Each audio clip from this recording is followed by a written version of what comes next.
Let me start out with a little exchange this week.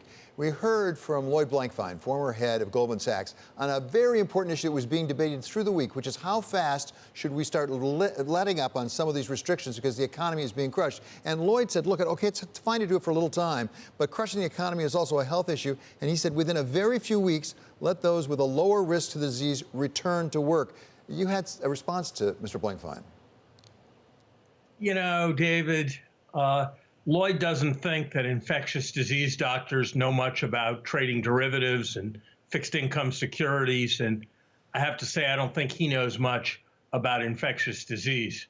The problem with letting the healthy people go is that the healthy people can still carry the disease and affect those in our population who are most vulnerable.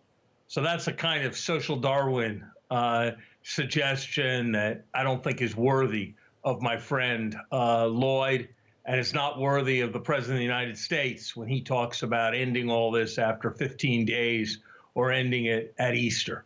The truth is, it's not the measures that are hurting the economy, it's the virus. We could have waited another week or two, but when there were corpses in the street, no one would have been going shopping anyway, or going to sports events, movie theaters, or restaurants. So it's not the measures that are hurting the economy. And the single worst thing we could do for the economy would be to reopen everything prematurely, have the disease spread everywhere like it was in Italy a week or two ago, and then have to back right back off.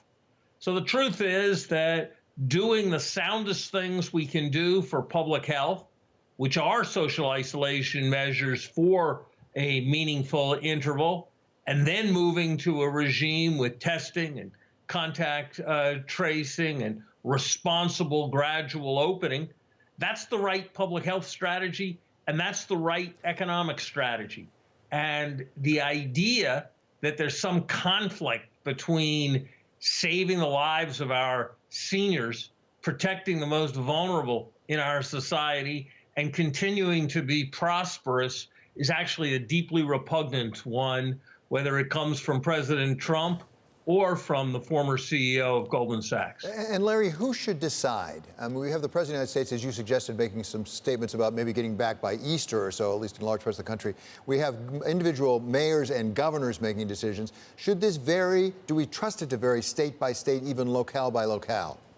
There should be some national overall guidance, but conditions differ in different localities, so there should be scope for local decision making as well.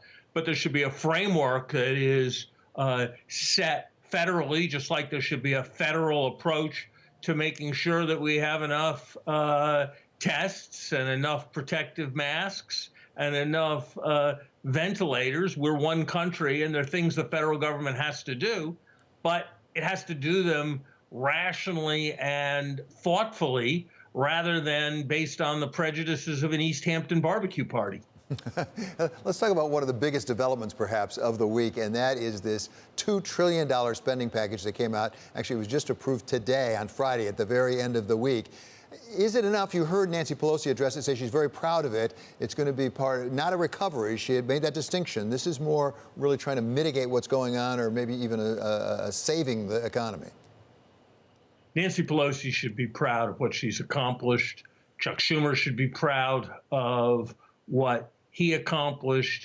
Joe Biden, who 10 days ago laid out many of the elements that came to be included in this plan, should be proud of what he's accomplished. And the Republican leaders who worked on this overall, they should be proud.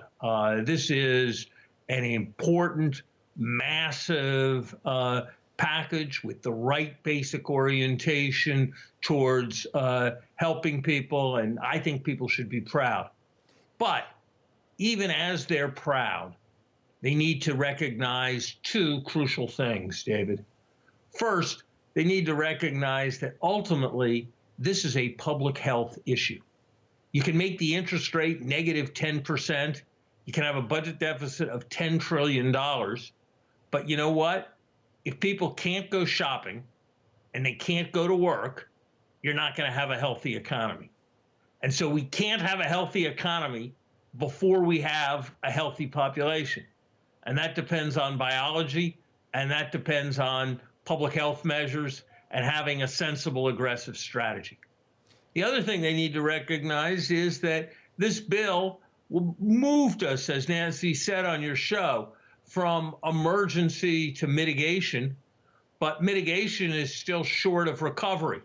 And we're going to have a lot of work to do as a country to move ourselves forward, to get the economy back fully employed, and to do what we weren't really doing in a sustainable way before, which is to maintain reasonable economic growth at a rate where middle-class families' incomes can grow.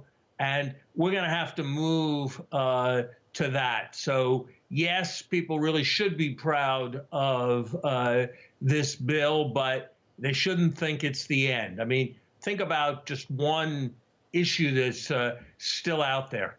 Every state, almost every city in this country has a balanced budget amendment. Their revenues are going to collapse because of the recession that's going to come because people can't go to work. And yet, they're going to have a whole set of costs to deal with all the medical consequences of this for their municipal hospitals, to deal with all the educational consequences of kids having to take months out of school.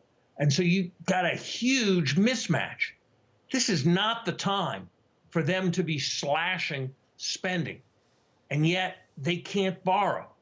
This is a time for the federal government to use the best credit in the world, and that's what the United States has, to use that credit to borrow and to help state and local governments work their way through this. There's some money directed at that in this bill, but not nearly enough. And that's something Congress is going to have to come back to. Larry, take a step back with us for a moment. What happened to American exceptionalism? That's been much debated in the public sphere for years now. We think of ourselves as an exceptional nation in various ways. We don't look very exceptional right at the moment. David, it's a great issue that you raise. We do look exceptional. We've got the highest coronavirus rate in the world, and it's very possible that when this is all over, more Americans will have died than citizens of every other country. But you know, what we all have to think about, it's not about Democrats or Republicans, people who believe in the federal government or people who believe in local governments. It's not even about government versus the private sector.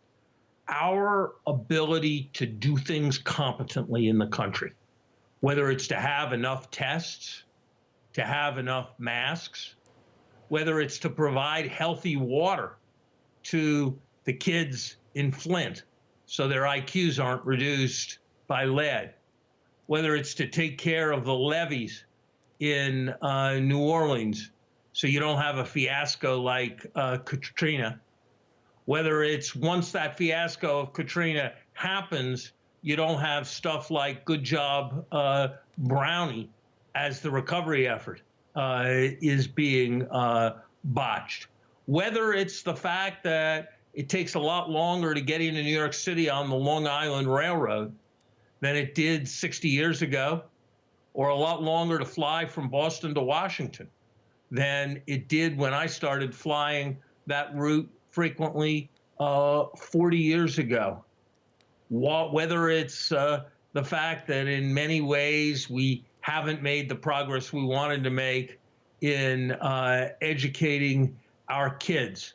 We've made huge progress in many areas in our country, but core, simple competence in getting routine tasks performed efficiently and quickly, we seem to have lost that gene in America.